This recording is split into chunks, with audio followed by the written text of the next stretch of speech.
It is time once again for our ongoing series of lessons in the Gospel of Mark. And I want to take just a moment to say thanks for taking the time to view this video, and for all of you that have been faithfully watching and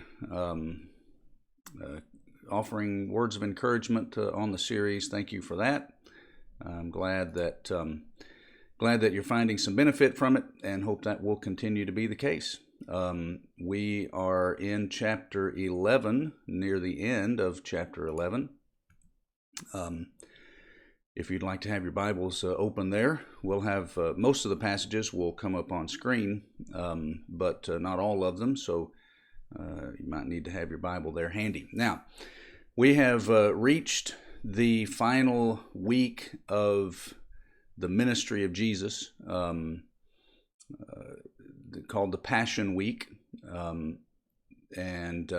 So he has come to Jerusalem for the last time.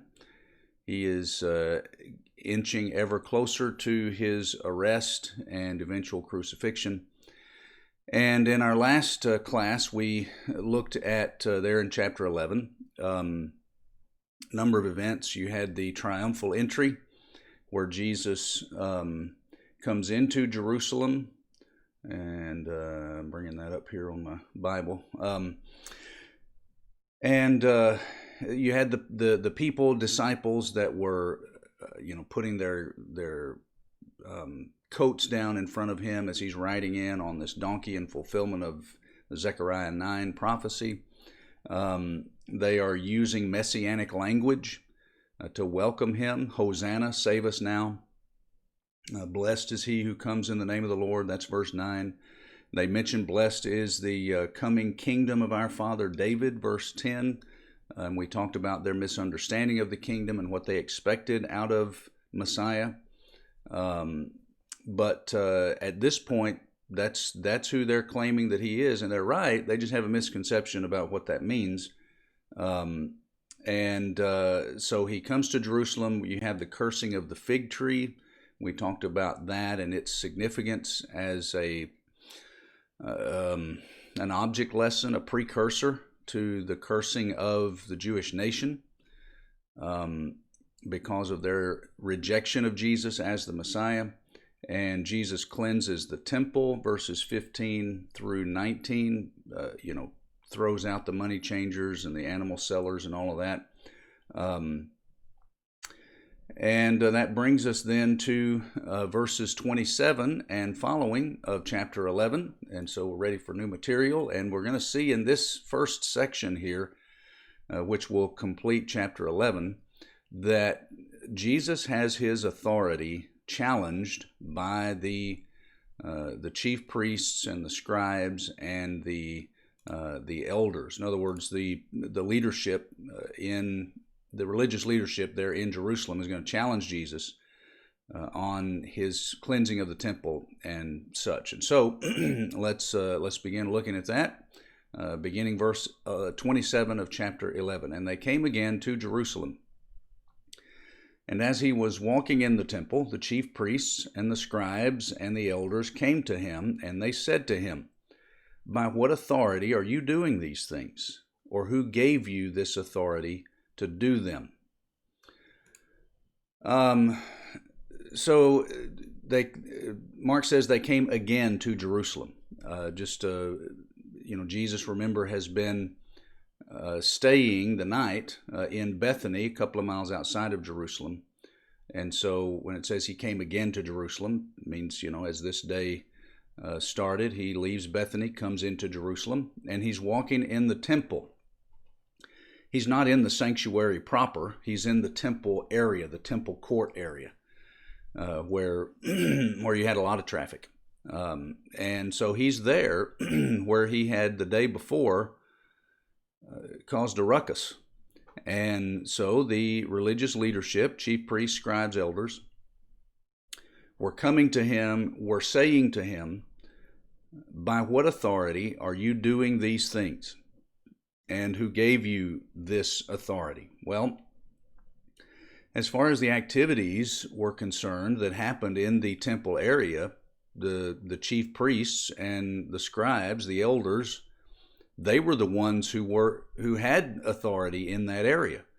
And so they were the ones who had given the money changers permission to be there. They were the ones who had authorized the animal sellers to be there. So for somebody to come in and throw all of them out, they wanted to know who gave him permission to do that. It certainly wasn't them. And so the idea of authority, that word authority there, is the word for ruling authority, the right to command. They essentially are coming to Jesus and saying, hey, who do you think you are to come in here and do what you did yesterday? We want to know why you think you have the authority to do such a thing. So Jesus is going to give them somewhat of an answer.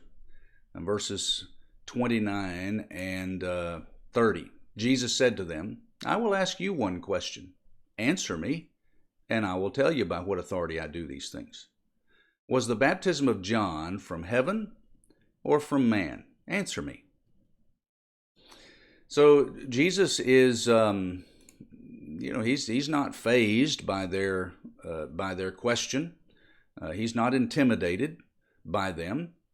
He just simply says, all right, you want to know the authority that is in back of what I did? I'll tell you that if you tell me this. You answer my question, I'll answer yours. So the question is, was the baptism of John from heaven or from man? Those are the only two options. Either God was in back of John's teaching and John's baptizing, John's actions. Either God was in back of that, or he wasn't.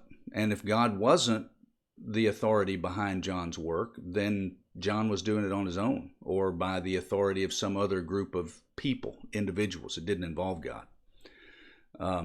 So those are the only two options. Now, the answer to that question is, baptism of John was from heaven. That's the answer. Jesus, you remember, said back in Matthew chapter 11, verses 9 through 11, that specifically verse 11, he said, look, of those born of women, there has not arisen a greater than John the Baptist. And he said a couple of verses earlier, Matthew 11, when you went out to see John, what did you go out to see? A prophet? And he said, yeah. But I'll tell you this, even more than a prophet. The answer, the correct answer is the baptism of John was from heaven. That's the correct answer. But here's how the scribes and the religious leaders deal with that. And they discussed it with one another, saying, if we say from heaven, he will say, why then did you not believe him? But shall we say from man? They were afraid of the people, for they all held that John really was a prophet. All right, so you kind of get the picture here that when Jesus says, all right, I'll answer your question if you'll answer mine. Where was John's baptism from, heaven or men? And then, you get the picture of these religious leaders. I don't know how many of them there were, but there were representatives from the chief priests, the scribes, the elders. They huddle up. They get in together and they start, talking back and forth, discussing. That word discussing means reason carefully. So they're reasoning through this and they're trying to figure out what's the best way for us to answer. Now notice, they're not asking themselves and discussing what's the right answer. They're discussing what's the most pragmatic answer. What's the answer that's going to fit us best? Which tells you something about their character. But they're discussing it back and forth, and they say, all right, well, our options are from heaven or from men. All right, so if we say from heaven, what is that going to do to us? What's that? How's that going to affect us? Again, it's not which one's right. It's all right, what are the consequences if we say from heaven? Well, then they say, well, if we say that it's from heaven, then he's going to come back and say, well, why didn't you believe him? You see, the religious leadership among the Jews rejected John. Matter of fact, Luke chapter 7, verse 30, I think I have that one here. Luke 7:30 says, the Pharisees and the lawyers rejected the purpose or counsel of God for themselves, not having been baptized by him. And the him there, if you go back and read that context, is John. And so the religious leaders had rejected the counsel of God against themselves because they didn't submit to John's baptism. So they say, well, we can't say from heaven because he'll come back and say, well, if it was, why didn't you believe him?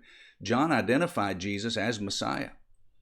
Gospel of John, chapter 1, verses 29 through 34. We don't have time to look at all that, but that's one of the major sections where we read what John the Baptizer said about Jesus. And he concluded that, John 1:34, by saying, this is the Son of God. That's how John identified Jesus. And so if they come back and say, well, John's work was from God, then the fact that they didn't submit to John is going to mean that they didn't submit to God. And they don't want to have that label on them to come right out and say, yeah, we rejected John, but he was from heaven, so we really rejected God. They don't want to admit that, even though that's exactly what happened, but they don't want to admit that.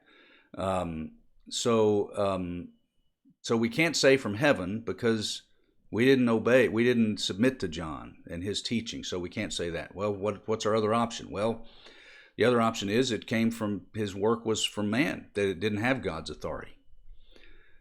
But we don't like that option because they feared the people. Look at that in verse 32. They were afraid of the people because the people believed John was a prophet. Remember Matthew 11:9, Jesus said, when you went out to see John, what did you go out to see? A prophet? Yes, but even more than a prophet.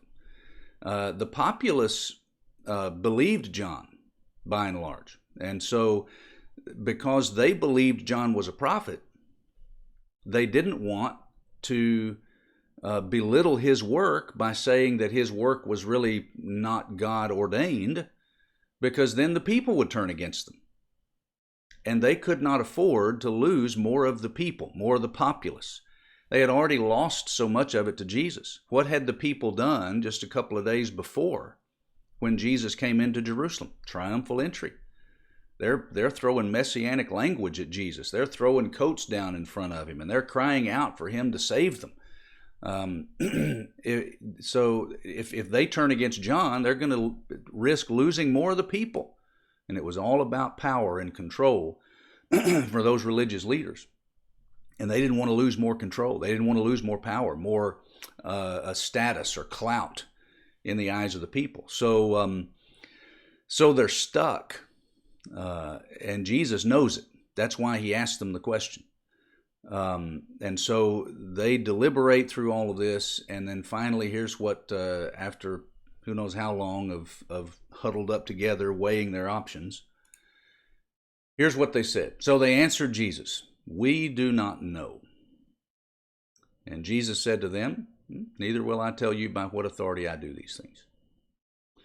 All right, so they say to Jesus, we don't know the answer to that question. Remember, the question was, where was John's baptism from? From heaven or from men? And they said, we don't know where it was from. Aside from the fact that just their deliberations, as we mentioned a moment ago, prove that they didn't really care if it was from heaven or from men. They're just trying to save face and save, their clout with the people. But notice what they admit. They admit, we don't know if it was from heaven or not, John's baptism. So they admit that they can't tell what has come from God and what hasn't. Now that's quite an admission for the religious leadership of the day. We really don't know how to identify whether or not something came from heaven or from man. Now, if somebody was perceptive among the group there, and hopefully some were, what had the religious leadership said about Jesus way back in chapter 3, verses 20 and 21? He casts out demons by the power of the demons. They had said, this man is not from heaven. He is doing the work of Satan. So they were bold in what they said about Jesus before. He's not from heaven. But now they say, well, we really don't know. That's a tough question. We're not sure where John's baptism came from. So it's, they're trying to find whatever port they can in the storm. And the old saying about any port in a storm, they're in a storm, so they're going to grasp it. They're going to go to whatever port they can get to, and that's the port they choose. We don't know. And so Jesus says, well, then, I'm not going to tell you by what authority I do these things. Now, obviously, the answer to that question, by what authority, the answer is the authority is divine. The authority comes from his Father. And that has been a major issue or a major theme, especially early on in Mark's account. Remember back in chapter 1, verse 22, the people are astonished at the teaching of Jesus because he taught them as one having authority and not as their scribes. The scribes were known for, in their orations, talking about, well, Rabbi so-and-so says this about this passage, and Rabbi so-and-so says this other. Jesus didn't do that. He taught them as though he had authority, and not like the scribes who just appealed to the authority of others. And then chapter 2, verse 10, with one of the miracles that Jesus performed, the healing, Jesus said, I'm going to do this so that you will know that I have authority on earth to forgive sins. So he was claiming divine authority, and his miracles back that up. So that's the answer. When they come to him and say, by what authority do you do these things? The answer is by the authority of God. But they wouldn't accept that. They never had.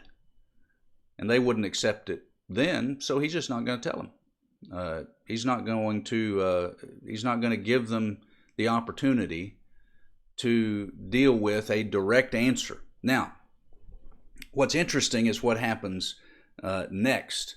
We begin chapter 12, where Jesus is going to tell the parable of the tenants. They had just challenged his authority. He's about to challenge their loyalty to God. Now, the interesting thing is, and again, this is a terrible chapter break,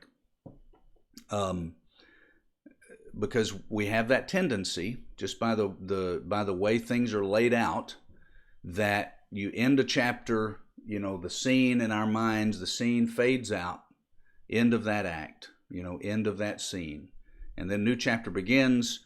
The new scene opens up. You got a whole new set of circumstances, new environment. Let's see what happens next. Well, that's not what happens here. There is no closing out of one scene and the beginning of another scene. This is just a continuation. And basically, what Jesus says to them is, I'm not going to tell you directly by what authority I do these things, but I will tell you a parable. And that parable is going to answer their question, interestingly enough. And they're going to get it after he tells the parable. But he's not going to come out and just give them a straight answer. He's going to tell them a parable instead, and that parable is going to reveal to them a number of things, not the least of which is the authority by which he's doing the things that he's doing. And so let's look at chapter 12. The beginning of verse 1. And he began to speak to them in parables. A man planted a vineyard and put a fence around it and dug a pit for the winepress and built a tower and leased it to tenants and went into another country. All right. The last time that Jesus spoke to them in extended parables, these lengthy story type parables, was way back in chapter 4. And now he's going to do it again here. And it says he began to speak to them in parables. Do you see that in verse 1? Who's the them? Well, it's the scribes and the chief priests and the elders. I want you to go back into chapter 11 and look beginning where we started a moment ago in verse 27. As he was walking in the temple, chief priests, scribes, and elders came to him. Now, you follow those third person plural pronouns from there. He's still talking about and to the same people. So chief priests, scribes, and elders came to him. They, verse 28, said to him. Who's the they? Chief priests, scribes, and elders. Jesus says, I will ask you one question, second person plural. Who's the you? Chief priests, scribes, and elders. Verse 31, they discussed it. Who's the they? Chief priests, scribes, and elders. Verse 33, they answered Jesus. Chief priests, scribes, and elders said, we don't know. Verse 12, verse 1, and he began to speak to them in parables. Who's the them? Chief priests, scribes, and elders. All right, so this is just a continuation of this confrontation that's taking place. All right, so he began to speak to them in parables. All right, here's the parable. A man planted a vineyard, put a fence around it, dug a pit for the winepress, built a tower, leased it to tenants, went into a far country. Now, we're going to jump ahead of ourselves just a little bit to kind of get the overall picture of who the main characters are in this parable. If you'll skip down to verse number 9, we learn that the man who planted the vineyard is also referred to as the owner. Okay? He's just simply called a man in the parable in verse 1. He's called the owner of the vineyard in verse number 9. And this owner of the vineyard has a son, also there in verse, the son is mentioned in verse 6, a beloved son that he sends to the tenants, and the tenants kill the son, and the owner then comes and punishes those who killed his son. All right, so you've got an owner, plants a vineyard, the owner has a son that is killed by those in charge. And then those that are in charge are punished for it. All right, so what do we got here? Well, the owner's God. The man who plants the vineyard is God. The son that he sends that is killed by the tenants, well, that's Jesus. All right, so this is the primary point of the parable. All right, now we're going to go in and fill in the details of it, but I needed, I think, to put that out there just so that we can make better sense of the details as we work through them. All right, so this man, God, plants a vineyard. Well, what does the vineyard represent? Well, this language of vineyard and the idea of building a watchtower and putting a wine vat in it, that language is borrowed from Isaiah chapter 5. And I've pulled up a couple of those passages. My beloved had a vineyard on a very fertile hill. He dug it, cleared it of stones, planted it with choice vines. He built a watchtower in the midst of it, and hewed out a wine vat in it. Verse 7, he says, for the vineyard of the Lord of hosts is the house of Israel, and the men of Judah are his pleasant planting. All right, so using this language from Isaiah, chapter 5, about the vineyard, all of that. So a lot of preparation went into getting this vineyard in place. And the vineyard's identified there as God's people. The vineyard is Israel. And so this vineyard is the status of God's chosen people that he placed upon Israel, upon the Jewish people. And he went to a lot of trouble. He went to a lot of work to establish the Jewish people as his vineyard, his special chosen people. All right, so he's borrowing from that language of Isaiah 5, which identifies the vineyard as God's people and their status as such. All right, so back to Mark 12. He plants the vineyard, goes to a lot of work to establish it, and notice that verse 1 says he leased it to tenants. God owns the vineyard. God owns the people. God is the one in charge of the status that the people hold as his chosen people. God's in charge of all of that. He has only leased the people, the vineyard, to tenants. Now, who would that be? Well, that's going to be the leadership, the ones that God entrusted with the care of the vineyard. Okay, the ones that God entrusted with the care of the people and the care of their status as God's people. He left them in charge of it. God still owns it, but they were there to cultivate, to produce fruit, and all of that. So they're tenants. They're not the owners, and that's going to be important. All right, here we go. 2, when the season came, time of the harvest, he sent a servant to the tenants to get from them some of the fruit of the vineyard. And they took him and beat him and sent him away empty-handed. All right, so God is said to have sent individuals, servants, to the tenants, to the leadership, to receive some of the fruit. And that was the way that worked in this sharecropping kind of environment. The owner would receive a percentage of what the sharecroppers grew on the land.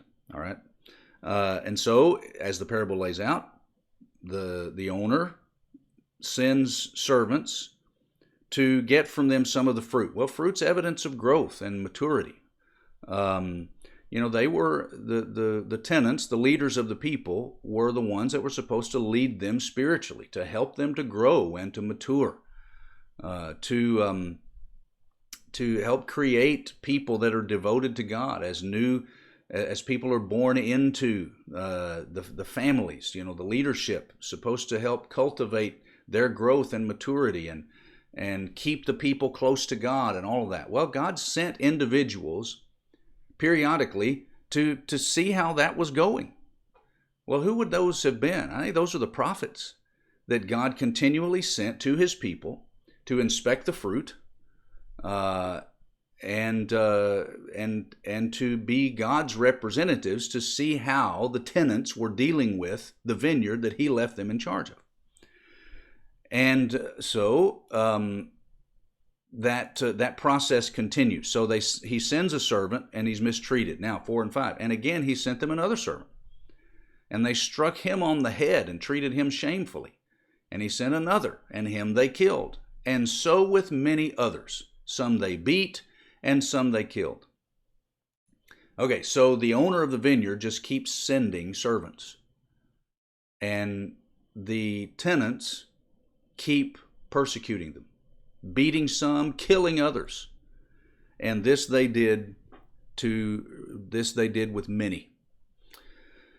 Well, God kept sending prophets to the people, and the leadership kept mistreating the prophets. You go back and read your Old Testament, you'll see that all over the place. Matter of fact, Stephen, in Acts chapter 7, in his famous sermon there, will say to the religious leadership, the Jewish leadership, Acts 7 verses 51 and 52, he'll say to them, which of the prophets did your fathers not persecute? Well, it's a rhetorical question. He's making a point. They persecuted them all. And this fits perfectly with the parable that Jesus is telling. See, the leadership wanted control of the people for themselves. It was all about control, as we've talked about previously. They did not want to answer to God for what they were doing in his vineyard. And so as God sent representatives to them, they persecuted, they beat them, they mistreated them, they killed some of them. And so this goes on and on and on throughout history. Well, now, verse number 6. He had still one other, a beloved son. Finally, he sent him to them, saying, they will respect my son. All right, so he has one other servant, but this more than a servant. This is his own son. Well, that's Jesus. There's his authority. They ask him, by what authority do you do these things? Well, I'm not going to tell you directly, but I'll tell you a parable. And he gets to this point, and he's talking now about himself. His authority came from his Father. He is the Son that has come to the vineyard on behalf of his Father.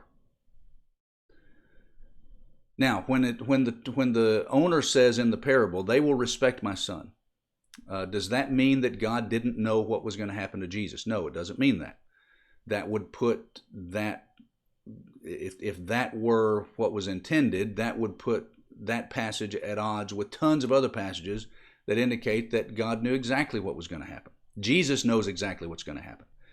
The point there is not that God was in ignorance. The point is to display the amazing forbearance and patience of God.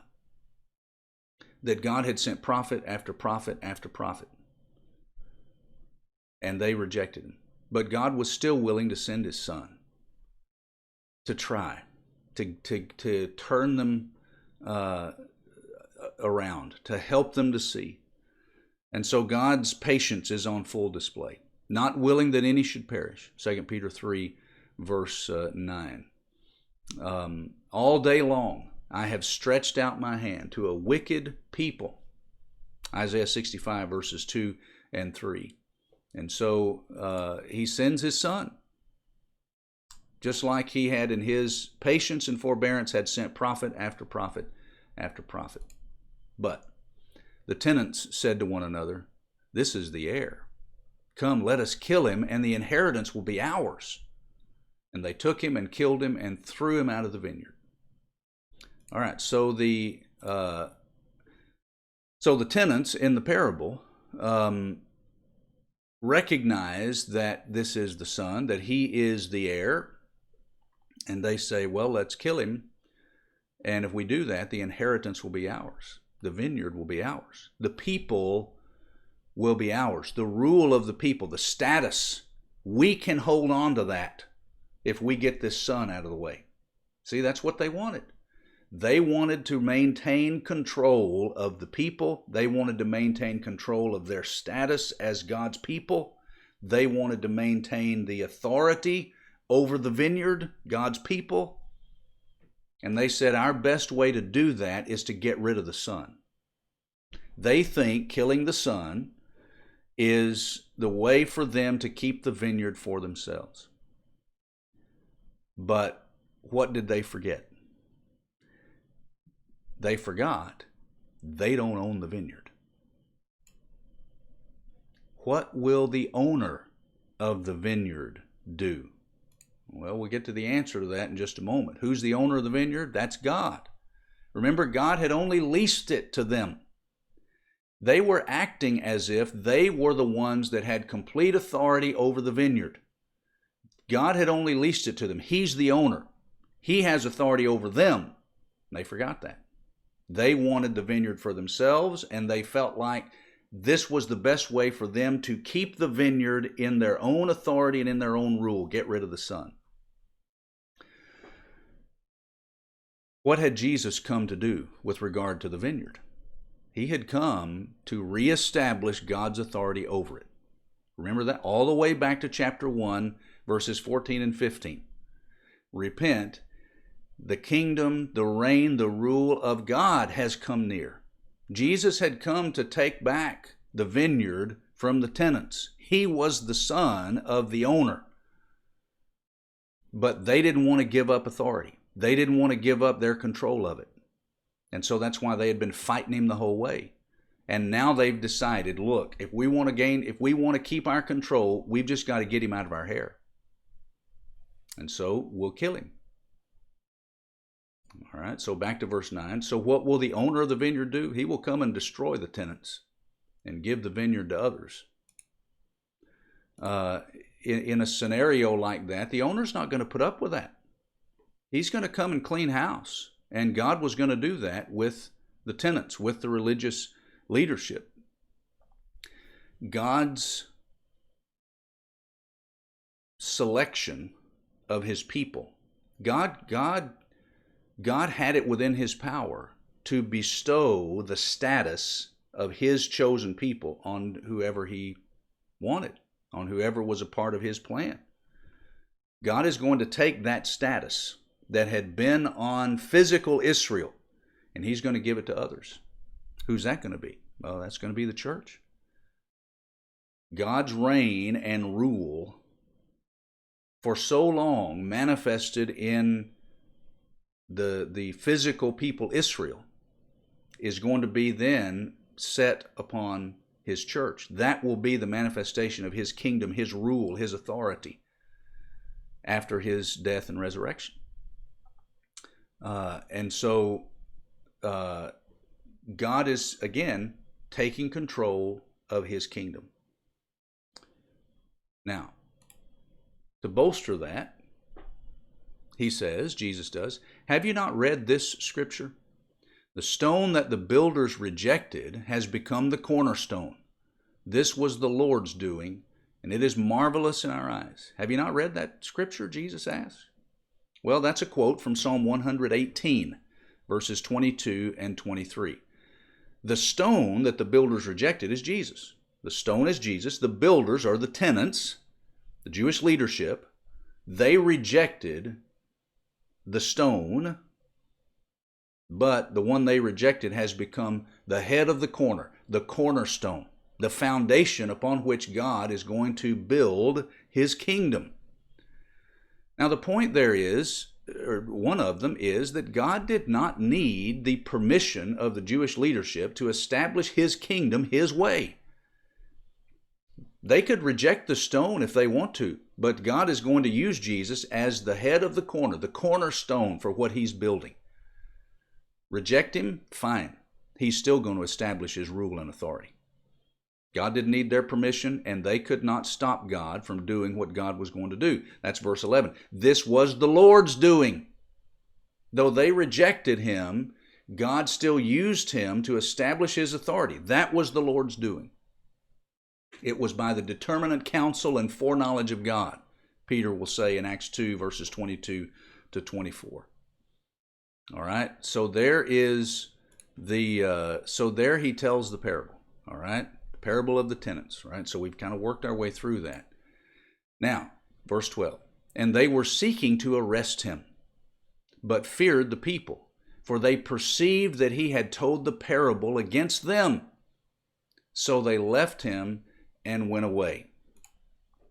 Amazing thing, that verse 12. They were seeking to arrest Jesus, okay?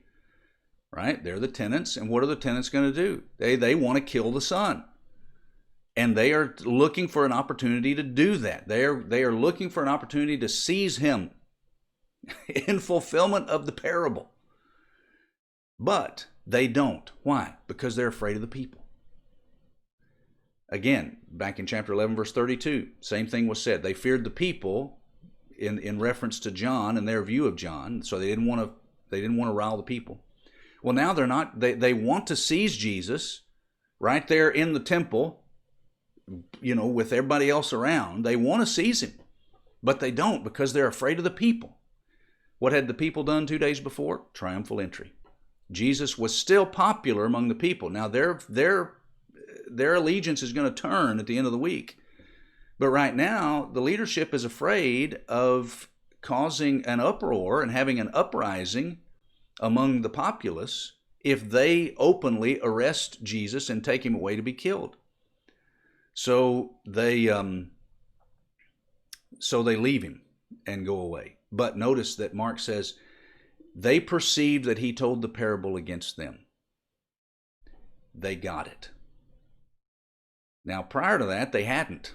How many times had Jesus taught them something and made some statement, and they don't get it? Remember back in chapter 4, verses 10 to 12, he said to his disciples who had come to him to ask him about the parable of the sower, for him to explain that.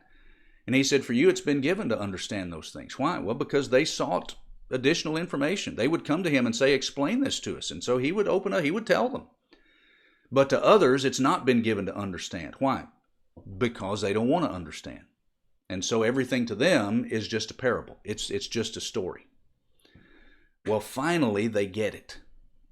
They realize, hey, he's talking about us. And so, even though they get it, and that makes them even more determined to get him out of their hair, they don't. They don't take him publicly. They realize that if they're going to take him at all, they're going to have to do it privately. They're going to have to do it secretly. And that's exactly what they're going to do. Judas is going to give them the opportunity. And they'll take him in the middle of the night when he's off by himself. And so they're not going to take him publicly. They'll take him privately. All right. So that's as far as we're going to go today. And with our next class, we'll just move on in chapter 12 as Jesus encounters more opposition and questions and things like that. So we're moving progressively toward his arrest and his crucifixion.